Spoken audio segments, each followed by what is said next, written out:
Hello students, in this video we are going to start our chapter number 1, Evolution and Fundamental of Business for class 11th subject Business Studies। तो आज हम पहली class start करने वाले हैं। हम business studies की पहली क्लास है आज। ठीक है, चैप्टर 1 का हम यहाँ डिस्कशन करेंगे। ठीक है, चैप्टर 1 का नाम है आपका evolution and fundamentals of business. ठीक है, आज हम यहाँ पे क्योंकि जो आपका जो पहला चैप्टर है वो 2 सेक्शंस में डिवाइड है, तो जो पहला सेक्शन है जो आपका history of trade and commerce है वो आज हम इस वीडियो में कवर करेंगे। ठीक है, अब देखिए आप फिर वही चीज़ आ जाती है कि आप ये कहेंगे कि यहाँ तो सब्जेक्ट का नाम है बिजनेस स्टडीज़, हमें हिस्ट्री क्यों पढ़ाई जा रही है। देखिए हिस्ट्री इसीलिए पढ़ाई जा रही है क्योंकि हिस्ट्री से आपको ये अंदाज़ा लग जाता है कि पहले के टाइम में जो बिज़नेस है वो किस तरीके से किया जाता था, इसीलिए हिस्ट्री हम यहाँ पे कवर करते हैं। तो it is also a very important segment of your subject कि आप किसी भी चीज़ की पहले जो प्रीवियस घटनाएं होती हैं या एक्टिविटीज़ होती हैं उनके बारे में आपको जानना ज़रूरी होता है। उसी चीज़ को हम हिस्ट्री कह देते हैं जो पास्ट में घटित हो गया। ठीक, तो अगर हम बात करें यहाँ पे history of trade and commerce की, तो अगर शुरुआत हम वहीं से करेंगे, शुरुआत होगी आपकी इंडिया से। ठीक, तो इंडिया का अगर हम देखा जाए तो हिमालयस कहाँ पे हैं, नॉर्थ में है। ठीक है, फिर साउथ में ठीक है पानी से कवर है। वैसे इंडिया 3 साइड से पानी से कवर है और वो आपका क्या कहलाता है, पेनिनसुला कहलाता है। ठीक है, उसके बाद क्योंकि यहाँ पे 2 ही तरीके हैं व्यापार करने के, पहले के टाइम में होते थे, एक तो या तो पानी से आप व्यापार कर लीजिए या फिर आप ज़मीन के थ्रू व्यापार कर लीजिए। ठीक है, जो नेटवर्क ऑफ रोड्स था, ठीक है, जिसके थ्रू फॉरेन कंट्रीज कनेक्टेड थी, उनको बोला जाता था सिल्क रूट, क्योंकि यहाँ से सिल्क खरीदी बेची जाती थी, मतलब सिल्क का ट्रैवलिंग होता था, इसीलिए इसको नाम दे दिया गया सिल्क रूट। अब उसके बाद आ जाता है आपका मरीन टाइम रूट्स, जो कि ईस्ट और वेस्ट को कनेक्ट करते हैं। ठीक है, और यहाँ पे क्या होता था, यहाँ पे ट्रेड किया जाता था स्पाइसेस में, मसालों में डील करते थे, मसालों का ट्रांजैक्शन होता था, मसालों का व्यापार होता था और उसी रास्ते से होता था। तो जो पर्टिकुलर रास्ते से मसाले ले जाए जाते थे उसका नाम यहाँ पे इन्होंने रख दिया स्पाइस रूट। ठीक, उसके बाद अब किस तरीके से, अब ये रूट हमारे क्यों हेल्प करते हैं, क्योंकि ये रूट जो हैं वो हमें कनेक्ट करते थे दूसरी कंट्रीज़ के साथ, और जब हम दूसरी कंट्रीज़ के लोगों के साथ कनेक्ट हो जाते हैं तो हम अपने व्यापार को और ज़्यादा बढ़ा सकते हैं।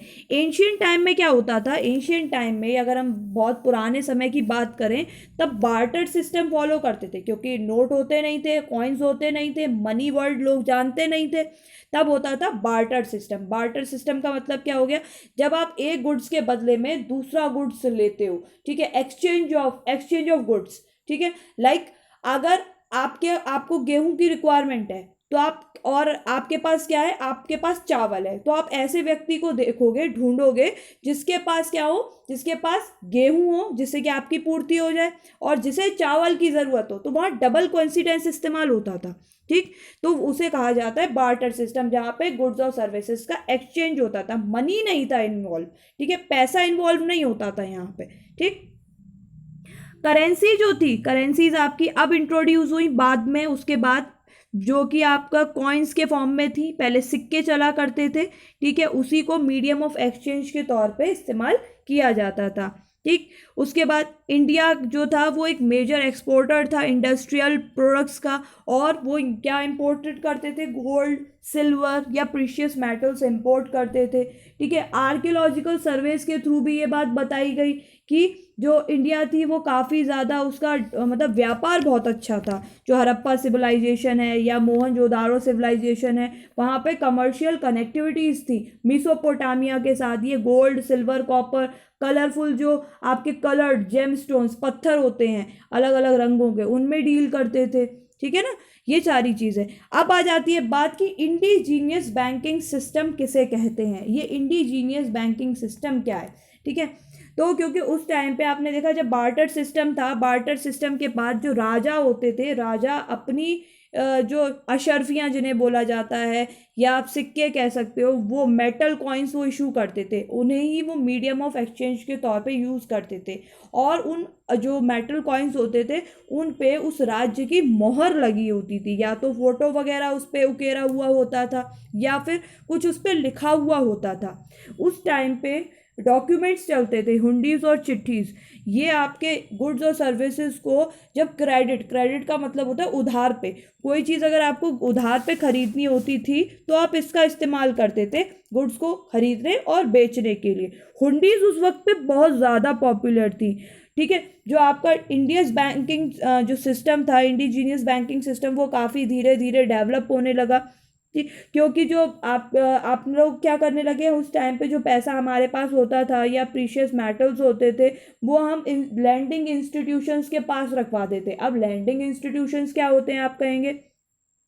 लैंडिंग इंस्टीट्यूशन जो पहले के टाइम में साहूकार या सेठ लोग हुआ करते थे, वो ही यहाँ पे बैंकर, सेठ या लैंडिंग इंस्टीट्यूशन के तौर पे वर्क करते थे। और हम लोग, क्योंकि वो लोग थोड़े पावरफुल होते थे, उनके पास मैन पावर ज़्यादा होती थी, तो जो लोगों के पास थोड़ा कम गोल्ड या कम चीज़ें या कम प्रीशियस स्टोन्स वगैरह होते थे, तो वो ये सोचते थे कि कहीं चोरी वगैरह ना हो जाए, उससे सेव करने के लिए, उसको बचा के रखने के लिए, सुरक्षित रखने के लिए वो लोग इन लोगों के पास अपना जो भी मेटल या जो भी इनका इम्पॉर्टेंट चीज़ें होती थी, जो प्रीशियस चीज़ें होती थी, वो इनके पास रखवा देते थे। अब हम क्या करते हैं, एट प्रेजेंट में अगर हमें लगता है कि हमें कोई चीज़ सुरक्षित रखनी है तो हम बैंक्स में जाते हैं और अपने नाम का क्या करते हैं, लॉकर अलॉट करा लेते हैं, ठीक है।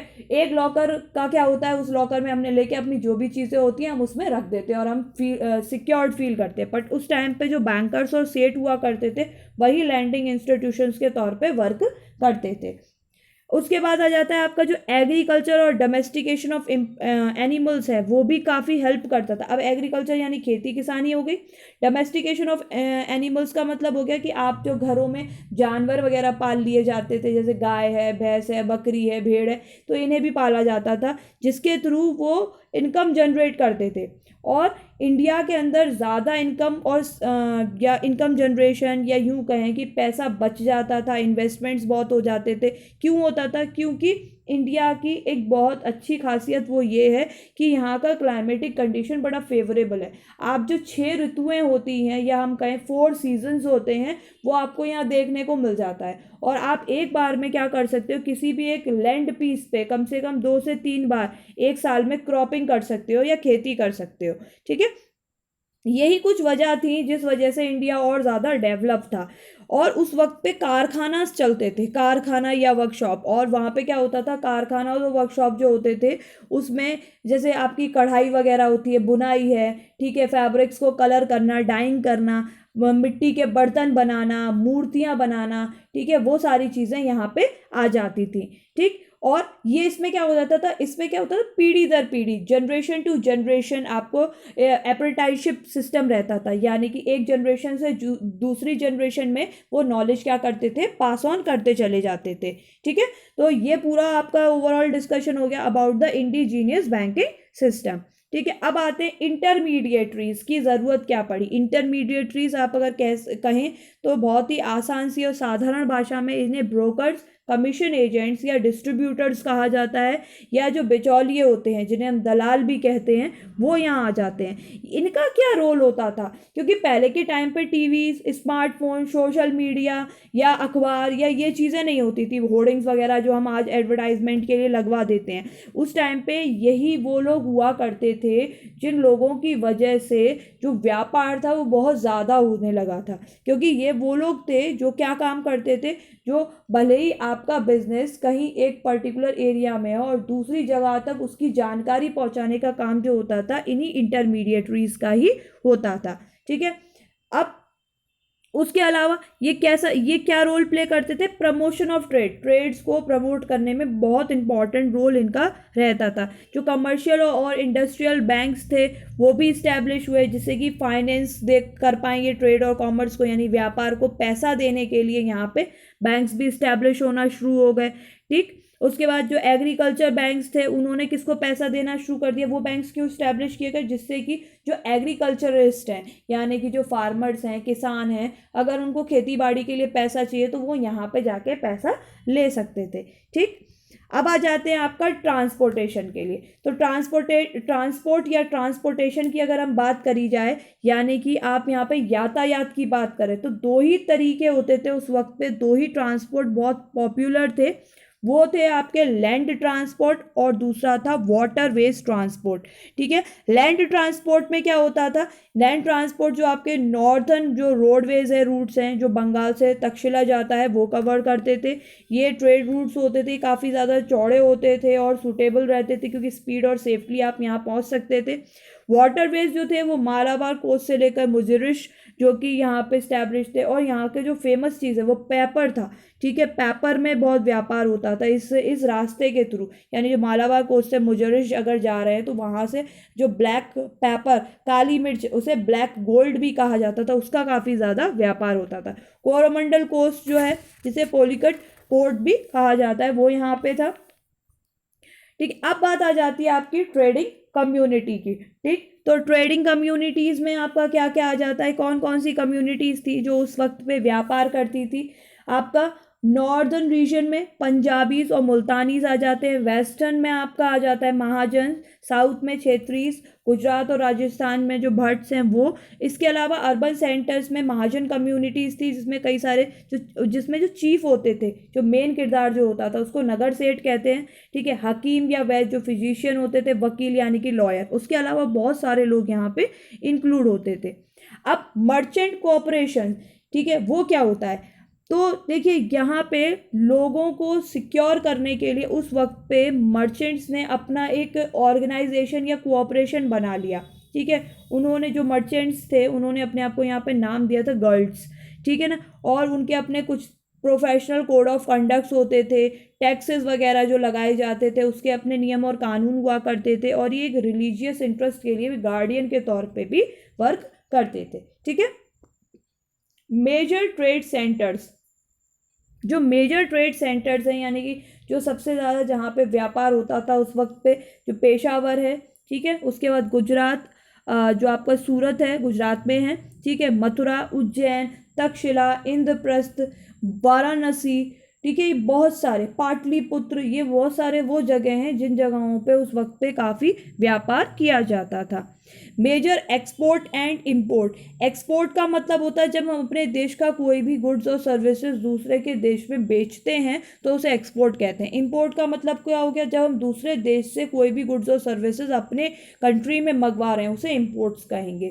ठीक। तो मेजर इंपोर्ट्स एक्सपोर्ट्स उस वक्त क्या क्या थे, spices, wheat, sugar, Indigo, opium, सेसम oil, cotton, parrots, live animals जो थे या एनिमल प्रोडक्ट्स जो हुआ करते थे वो। ठीक है। इंपोर्ट्स में क्या क्या आ जाता है, हॉर्स, हॉर्स जो है वो इंडियन नहीं है, वो अरबी होते हैं। ठीक है। अरब से लाए गए थे। ठीक है। Animal product, Chinese silk, flax linen, silver, copper, ये सारी चीज़ें हमने इंपोर्ट की थी। ठीक। अब इंडिया की जो पोजीशन है या इंडियन सब कॉन्टिनेंट की पोजीशन, ठीक है, 1 AD से लेकर 1991 तक क्या रही थी। एंशियंट टाइम की अगर बात करी जाए तो पुराने काल में आपने सुना भी होगा, कई लोगों के कि बोलते हैं जब कन्वर्सेशन आप इंडिया के बारे में करते हो कि इंडिया को सोने की चिड़िया भी कहा जाता था। तो एंशियंट टाइम पे इंडिया को क्या बोला जाता, स्वर्ण भूमि या स्वर्ण द्वीप कहा जाता था, क्योंकि यहाँ पे बहुत ज़्यादा गोल्ड पाया जाता था। ठीक है। बहुत ज़्यादा डेवलप्ड उस वक्त पे था, प्रॉस्पेरिटी बहुत ज़्यादा थी। ठीक है। और बहुत कई कंट्रीज़ के साथ इंडिया का उस वक्त पे व्यापार अच्छा चल रहा था। बट ब्रिटिश एम्पायर्स इंडिया में आए 18th सेंचुरी में, और उन्होंने अपने आप को यहाँ इंडिया में इस्टेब्लिश करना शुरू किया। ईस्ट इंडिया कंपनी के नाम पे वो इंडिया में आए थे, फिर ईस्ट इंडिया में उन्होंने कंट्रोल करना स्टार्ट कर दिया, और फिर उसके बाद 200 साल करीबन उनने राज्य किया। अब इंडिया री इंडस्ट्रियलाइज्ड हुई थी। तो इंडिया जब री इंडस्ट्रियलाइज हुई, जब इंडिया आज़ाद हुई, यानी कि 15 अगस्त 1947 में इंडिया को जब इंडिपेंडेंस मिला, उसके बाद दोबारा से इंडिया को डेवलप करने का काम शुरू हुआ, क्योंकि उस वक्त तक इंडिया बहुत ज़्यादा बेकार हो चुका था जब ब्रिटिशर्स कंट्रोल कर रहे थे और ब्रिटिशर्स ने जब इंडिया को छोड़ा था। ठीक है, तो पोस्ट इंडिपेंडेंस के टाइम पे इंडिया यहाँ पे काफ़ी ज़्यादा डेवलप हुआ। 5 ईयर प्लान्स लाए गए 1942 में। ठीक है, कई सारे डेवलपमेंट प्रोसेस शुरू हुए। धीरे धीरे गवर्नमेंट ने कई सारे इनिशिएटिव लेना शुरू कर दिए, लाइक मेक इन इंडिया के बारे में आपने सुना होगा। ठीक है, स्किल डेवलपमेंट होना शुरू हो गया। इसी तरीके से इंडिया अब काफ़ी ज़्यादा धीरे धीरे डेवलप करना स्टार्ट कर दिया गया है because of the certain policies जो उस वक्त पे इम्प्लीमेंट करी और आज भी इम्प्लीमेंट की जा रही हैं। ठीक है, तो ये पूरा डिस्कशन था आपका हिस्ट्री के बारे में। Stay connected with us. Thank you for watching this video.